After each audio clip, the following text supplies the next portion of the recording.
The settlement where the former states of the Warsaw Pact essentially could find their own way forward into the European Union and NATO. Indeed, 3 republics of the Soviet Union, Estonia, Latvia, and Lithuania, found themselves in the EU and NATO. Do you think that Putin is actually now contesting it and is trying to unravel it? Yes, that's a clear question with a clear answer, I think. But it begs another question, which I think is built into both Steve Erlinger's piece and the way you posed the question, and that is, to what extent is the leader of Russia the personification of Russian culture, Russian political culture, and Russian aspirations? I think there's a tension here that I'd just like to spend a second or two on. Because of the power that comes with being the top guy in the Kremlin, that person can do extraordinary things, including breaking with long-established policies and worldview. I mean, that was true even in Tsarist times. You've got the 2 greats, Peter and Catherine, who were genuine reformers in many ways. In Catherine's case, she was also the ultra-expansionist. And then, of course, there was Alexander II, who freed the serfs. That was a pretty big deal. And he didn't even have to have a civil war.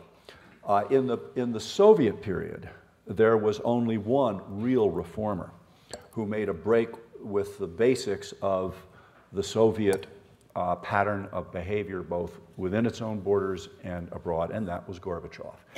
And to make a complicated story short, even though Gorbachev and Yeltsin became enemies of each other, they were kind of like a tag team in the World Wrestling Federation, which is to say, Gorbachev basically wrestled the Soviet system to the ground, and then Yeltsin came along and jumped up and down on the Soviet system. And between the 2 of them, they were able to put Russia on a path of democratization at home and partnership abroad.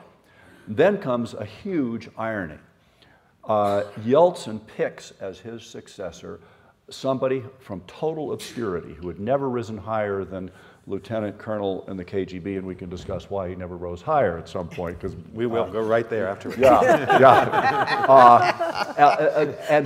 why did Yeltsin choose him? Not because Putin would carry out Yeltsin's legacy, but because Putin would take care of the Yeltsin family in retirement. And in picking Putin, he got somebody who does personify the old Soviet mentality, and since he had the power of the Kremlin, was able to basically put Russia back on a quasi-Soviet track. End of story, I think, which is in the future. Putinism won't last forever. It'll last as long as he's in the Kremlin. And then I think there are reasons to hope that if we can maintain some parts of what was achieved during those 25 years of the post-Cold War period, we will be able to get back to that business.